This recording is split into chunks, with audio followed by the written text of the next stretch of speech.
दगाबाज इश्क एपिसोड 10। मंजू के जैसे एग्ज़ाम्स ख़त्म हुए कि वह खुशी के माले उछलने लगी और दूसरे दिन वह सुबह जल्दी उठकर शॉप पर जाने के लिए रेडी हो गई।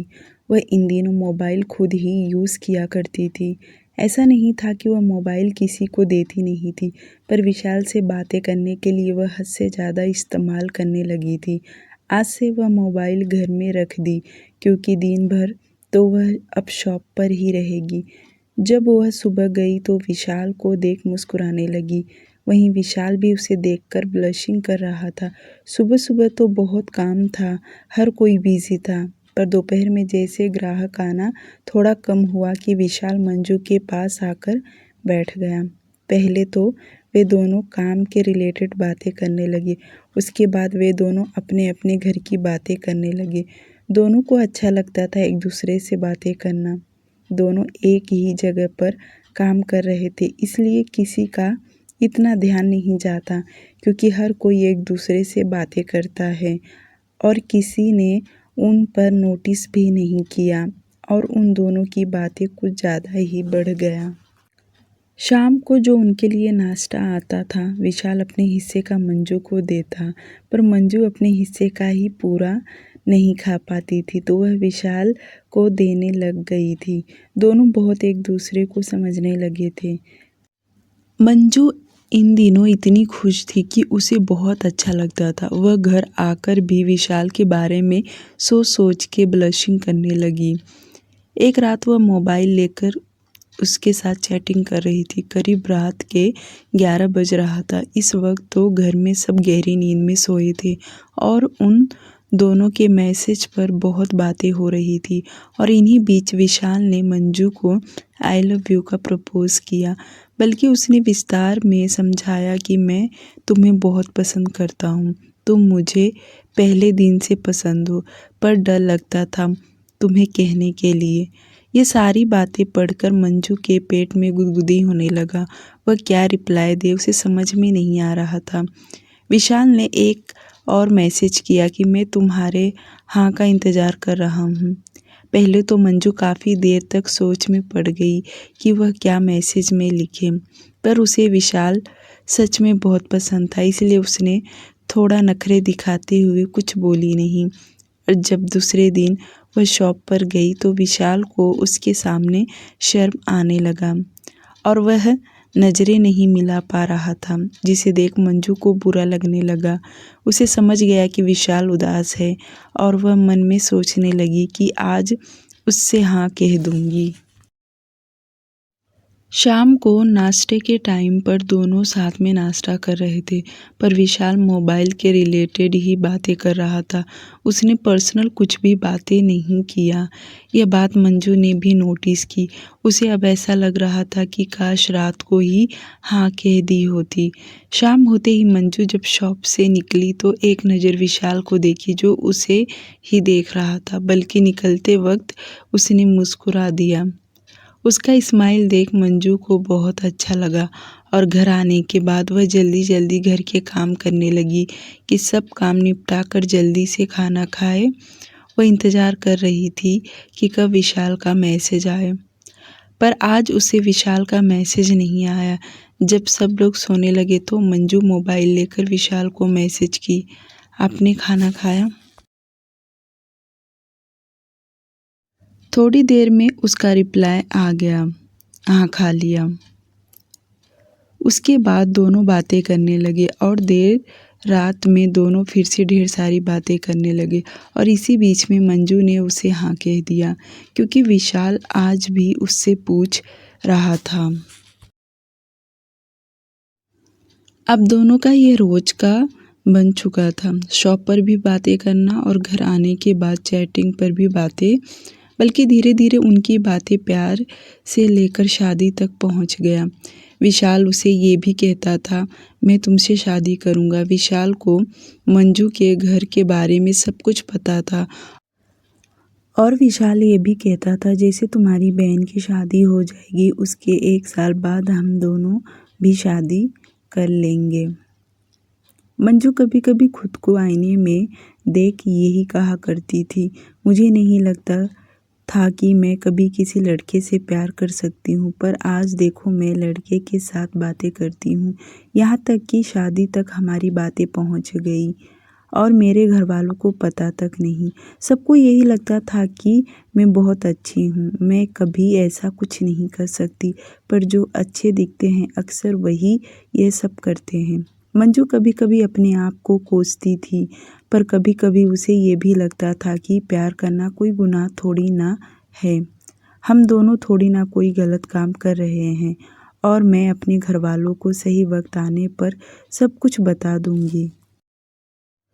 मंजू की जितने भी पेमेंट आता था वह सब पेमेंट लाकर मानसी को देती थी और मानसी सारे पैसे बैंक में डाला करती थी और सुनीता के जितने पैसे आते थे उसी में घर खर्चा चलता था।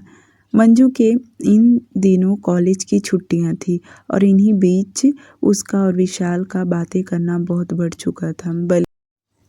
बल्कि अब तो वे दोनों एक दूसरे से बगैर बातें किए रह नहीं सकते और उन दोनों के बीच में छोटी मोटी लड़ाई भी होती थी, जो एक दूसरे को मनाया भी करते थे।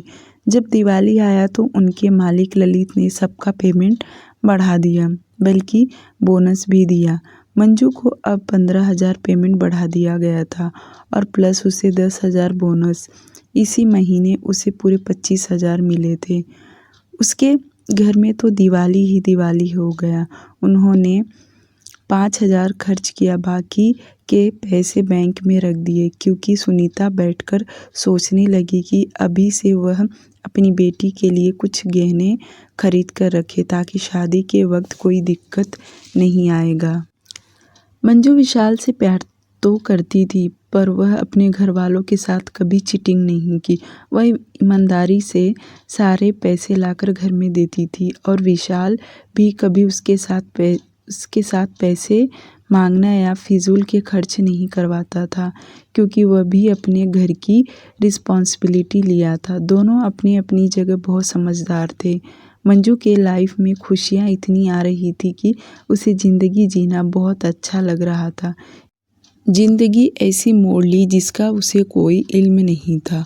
वह तो बस ज़िंदगी जी के मज़े ले रही थी। ऐसे ही उसने फर्स्ट ईयर कंप्लीट कर ली और आज वह पास भी हो गई पूरे 1 साल, जबकि और पढ़ाई भी की। दोनों ही उसके सक्सेसफुल रहे। लगभग उसने अकाउंट में 1,30,000 रुपये जमा कर लिए थे।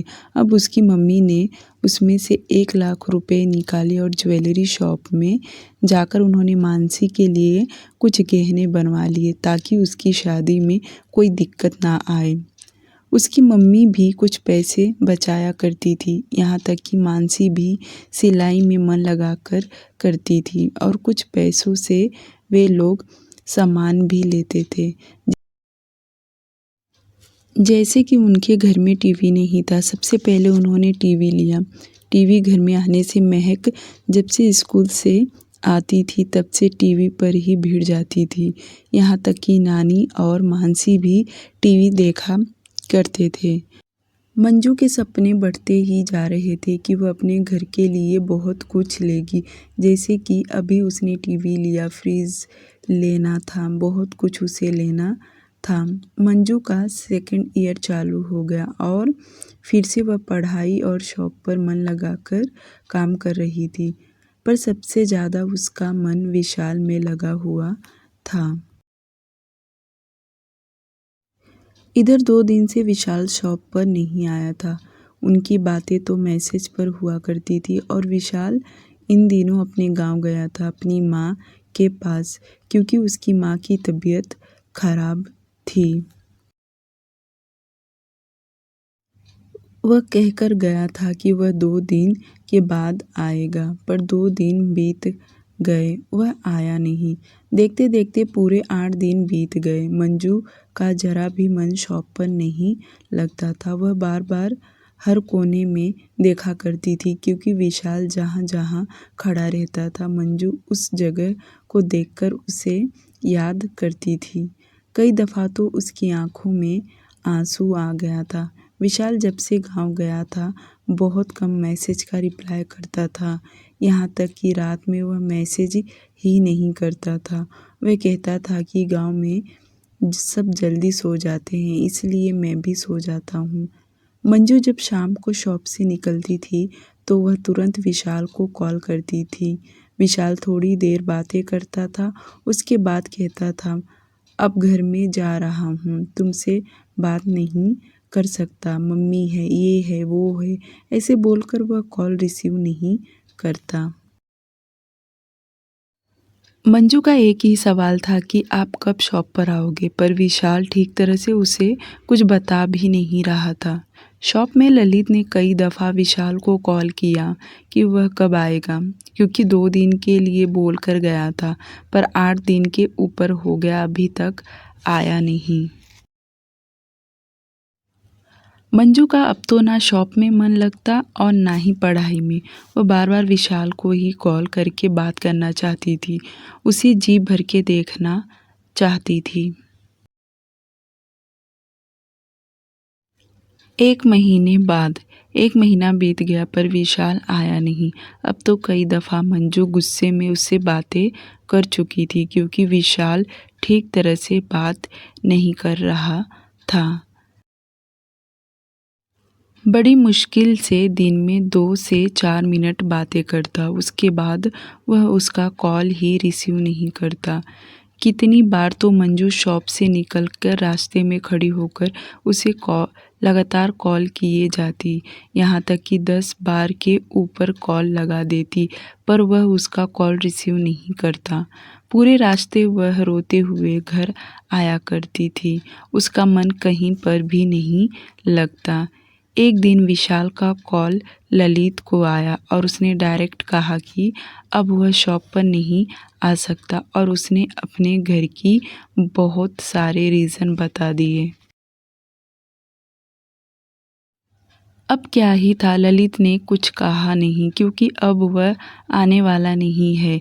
पर यह जब बातें हुआ तो मंजू नहीं थी, और जब दोपहर में सभी लोग शॉप पर थे तो ललित ने एक लड़के से कहा कि कोई लड़का रहेगा तो उसको बोल दे काम करने के लिए, क्योंकि विशाल नहीं आने वाला है। यह सुन मंजू का दिल धक धक करने लगा कि विशाल नहीं आएगा, पर उसके सर थोड़ी ना झूठ कहेंगे। आखिर विशाल ने कहा है, इसलिए तो वह कह रहे हैं। मंजू का चेहरा एकदम से उतर गया और वह मोबाइल लेकर जल्दी से वॉशरूम में गई और विशाल को कॉल करने लगी, पर वह उसका कॉल रिसीव नहीं कर रहा था और वह वॉशरूम में रोने लगी थी। उसके आंसू रुक ही नहीं रहे थे, कम से कम 20 मिनट तक रोती रही। उसके बाद वह ठंडे पानी से चेहरा साफ की और बाहर निकली। रोने की वजह से उसकी आंखें थोड़ी स्वेलिंग हो गई थी, और जब वह काउंटर के अंदर आई तो विशाल जब उसके साथ बैठकर बातें करता था, उस चेयर को हाथ लगाकर फिर से दुखी हो गई। रितु ने उसे कई दफ़ा पूछा कि उदास क्यों है, कहने के लिए कुछ भी नहीं था जो वह बताए उसे, वह सिर्फ ना में सिर हिला देती। मंजू को शॉप में बिल्कुल भी मन नहीं लग रहा था। जैसे तैसे शाम हो गया और वह शॉप से निकली। शॉप से निकलते ही थोड़ी सी दूरी पर जाकर वह एक दुकान के बगल में, जहाँ पर कोई देख नहीं रहा था, वहाँ पर वह ज़ोर ज़ोर से रोने लगी।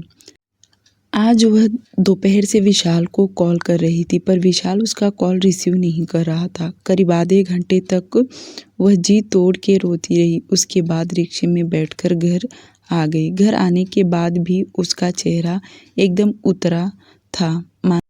मानसी, उसकी माँ कितनी बार उसे पूछी क्या हो गया, मंजू कुछ और ही बहाना बना देती थी, जैसे कॉलेज का या शॉप का। घर वालों को लगता था कि उसके ऊपर लोड बहुत हो रहा है, काम, पढ़ाई, सब। इसलिए उसकी माँ ने कहा, कल से तू थोड़ा आराम करती जा, मैं जल्दी उठकर घर का काम कर लूँगी। उसका हाथ बटाने के लिए सभी तैयार थे। यह सब देखकर उसे और भी रोना आ रहा था, क्योंकि उसकी तकलीफ़ तो कुछ और ही था। आज रात भर उसे नींद भी नहीं आया। करीब 2-3 बजे तक वह ऐसे ही जगी रही। आंखों से आंसू बहते जा रहे थे। अगली सुबह होते ही वह जब कॉलेज गई तो कॉलेज के बाहर पीसीयू से उसने विशाल को कॉल लगाया, जिससे विशाल ने तुरंत कॉल रिसीव कर लिया।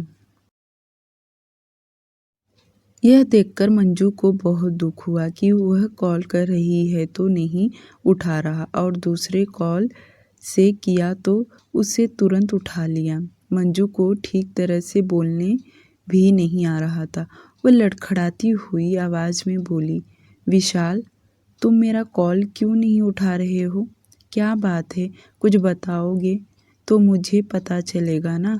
और तुमने सर को क्यों कहा कि तुम नहीं आने वाले? मंजू की आवाज़ सुनकर विशाल को बोला नहीं जा रहा था और वह शांत आवाज़ में बोला, अरे मुझे यहाँ बहुत काम है, मैं तुम्हारे जैसा फ्री थोड़ी ना हूँ। और तुम जब कॉल करने लगती हो तो लगातार कॉल करने लग जाती हो। विशाल पहली दफ़ा उसके साथ रूडली बातें कर रहा था, जो कि मंजू को बिल्कुल भी अच्छा नहीं लगा और वह लगातार पूछे जा रही थी कि क्या बात है, क्यों वह ऐसा कर रहा है। पर विशाल के बातों से ही लग रहा था कि उसे बात नहीं करना। जैसे तैसे करके उसने कॉल कट कर दिया। मंजू पीसीयू से बाहर निकली और वापस अपने मोबाइल से उसे कॉल करने लगी, पर क्या मजाल, विशाल ने उसका कॉल उठाया। यूं ही रोते रोते वह कॉलेज चली गई। उसका कहीं पर भी मन नहीं लग रहा था। सिर्फ उसका रोने का दिल कर रहा था कि जी तोड़ के रोए। वैसे तो वह रोती ही थी, पर फिर भी उसकी आत्मा को शांति नहीं मिल पा रहा। मंजू कॉलेज से शॉप पर चली गई। चेहरा तो उसका पूरा उतरा हुआ था। हर कोई उससे पूछता था हुआ क्या है, पर वह किसी को कुछ बता नहीं सकती थी कि उसे प्रॉब्लम क्या है, बल्कि वह ठीक तरह से खा पी भी नहीं पा रही थी। रितु को लगा कि उसकी तबीयत ठीक नहीं होगा, इसलिए कई दफ़ा वह लोग चर्चा भी कर रहे थे कि मंजू की तबीयत उतरते जा रहा है। पहले वह कितनी हेल्दी और अच्छी दिख रही थी, अब तो उसका पूरा चेहरा ही लटक गया है। मंजू का हाल घर पर भी वही था। वह खाती नहीं थी, बहुत बोलने पर थोड़ा सा खा लेती थी। उसका वजन बहुत कम होने लगा था। वह जब घर से निकलती थी तो रोज़ उसे कॉल करती थी, पर विशाल उसका कॉल नहीं उठाता था। एक दिन तो लगातार कॉल किए जा रही थी, तभी कॉल किसी ने रिसीव कर लिया और यह किसी औरत की आवाज़ आ रहा था। आवाज़ से ही मंजू को लगा शायद उसकी मम्मी होगी, जिससे उसने कॉल कट करने का सोचा, पर बड़ी हिम्मत करके बोली, आंटी मैं मंजू बोल रही हूँ, विशाल है क्या? यह सुन उसकी मम्मी ने कहा, कौन है रे तू फालतू जो बार बार मेरे बेटे को कॉल करती रहती है, रख फ़ोन। उसकी माँ का इतना कहना कि मंजू की आंखों से झरने की तरह आंसू बहने लगे और वह तुरंत कॉल कट कर दी। पहले तो मंजू जी भरकर रोई, उसके बाद उसने अपने आंसू साफ किया और शोरूम जाने के लिए निकल पड़ी और रास्ते भर खुद से एक ही वादा करते जा रही थी, आज के बाद मैं विशाल को कभी कॉल नहीं करूँगी, कभी कॉल नहीं करूँगी। वह शोरूम में जाकर बैठ गई। ना नाश्ता करती थी, ना चाय पीती थी। दोपहर को बड़ी मुश्किल से जो टिफ़िन लेकर जाती थी, थोड़ा बहुत खा लेती। उसका शरीर बहुत उतर गया था। जब घर आई तो उसकी नानी ने सुनीता से कहा, सुनीता इसे हॉस्पिटल लेकर जा, देख अंदर ही अंदर इसकी तबीयत ठीक नहीं है। दूसरे दिन सुनीता उसे हॉस्पिटल लेकर जा रही थी, पर मंजू नहीं गई क्योंकि उसकी बीमारी कुछ और ही था। वह तुरंत टाल देती थी और कॉलेज के लिए चली जाती थी। ऐसे ही 3-4 दिन बीत गया था। मंजू खुद से प्रॉमिस की थी कि वह विशाल को कभी कॉल नहीं करेगी, पर उसे रहा नहीं गया और वह फिर से विशाल को कॉल की। 2 बार कॉल करने पर भी विशाल ने कॉल नहीं रिसीव किया। तीसरी बार जब उसने कॉल की तो उसने कॉल रिसीव कर लिया, जिससे मंजू के चेहरे पर खुशी झलक आया और वह मुस्कुराने लगी। मंजू फिक्र करते हुए बोली, विशाल कैसे हो, कहाँ हो, क्या कर रहे हो? उसकी आवाज़ सुनकर विशाल बोला, अरे मंजू, मैं अभी ना बाहर आया था इसलिए कॉल रिसीव किया, वरना मेरे पास टाइम नहीं है, घर में बहुत काम है। जो भी हो, विशाल ने उससे बातें किया जिससे मंजू को बहुत अच्छा लगा और वह हंसते हुए बोली, प्रॉब्लम क्या है, क्या तुम मुझे बता सकते हो? शायद मैं तुम्हारी कोई हेल्प कर सकूं। विशाल कोई भी बात ठीक तरह से उसे बताता नहीं था, जिससे मंजू को भी कुछ समझ नहीं पा रही थी, क्योंकि वह उसे बात ही नहीं करता था जो उसे समझ में आवे। विशाल उसे 2 से 3 मिनट बातें किया होगा, उतने में मंजू बहुत खुश हो गई और वह जब शॉप पर गई तो आज उसका चेहरा फूल की तरह खिलखिलाया हुआ था, क्योंकि बातें विशाल से हुई थी। आज वह खुश नज़र आ रही थी। शाम को जब वह शॉप से निकली तो वापस विशाल को कॉल करने लगी, पर इस बार उसका कॉल विशाल के मामा के लड़के ने उठाया। जैसे हेलो किया कि मंजू उसकी आवाज़ पहचान गई कि यह कोई और है और पूछने लगी तो उस लड़के ने कहा कि मेरा नाम दीपक है और विशाल का मोबाइल चार्जिंग में लगा है। आप कौन? यह सुन मंजू बोली, मैं और विशाल एक ही शॉप में काम करते थे। क्या आप मेरी उनसे बात करवा सकते हैं प्लीज़? मंजू का इतना कहना कि दीपक बोला, हम सब शादी में आए हुए हैं, सब लोग बिजी हैं, मैं उसे बता दूंगा, वह तुमसे बात कर लेगा। कॉल कट करने के बजाय मंजू वापस बोली, क्या आप मुझे बता सकते हैं विशाल आजकल मुझसे बात नहीं कर रहा, क्या कोई प्रॉब्लम है? मेरा मतलब कि उसके घर में कोई प्रॉब्लम वाली बातें नहीं है ना? यह सुनकर दीपक मुस्कुराया और बोला, अरे नहीं नहीं, ऐसी कोई बात नहीं है, वह तो ठीक है। मंजू बोली, फिर वह मुझसे बात क्यों नहीं कर रहा है? दीपक उसे समझाते हुए बोला, मैं उससे बात करूंगा कि वह तुम्हारे साथ ऐसा ना करे। 2 मिनट रुककर दीपक आगे बोला, वैसे तुम्हारी आवाज़ बहुत अच्छी है। दीपक का इतना कहना कि मंजू शर्मा गई और बोली, प्लीज़ मेरी उससे एक बार बात करवा देना, उससे कहना कि मुझसे बात करे, वह गांव जाकर बहुत बदल गया है, कहीं उसकी शादी तो नहीं है ना? यह सुनकर दीपक ज़ोर ज़ोर से हंसने लगा और उसे बताया कि नहीं, उसकी शादी नहीं है, हमारे रिलेटिव में शादी है, शादी में हम लोग आए हैं, विशाल की शादी में बहुत टाइम है। दीपक और मंजू करीब 5 मिनट तक बातें करते रहे, उसके बाद वे दोनों ने कॉल कट कर दिया। दीपक ने उसे समझाया कि वह विशाल को कॉल करने के लिए कहेगा, थोड़ा ही सही, पर मंजू खुश होने लगी। डियर लिसनर, प्लीज़ मुझे माफ़ कर दो, काफ़ी दिन के बाद एपिसोड दे रही हूँ। ऐसे ऑफिस में जॉब मिला है जहाँ पर मुझे टाइम ही नहीं मिल रहा।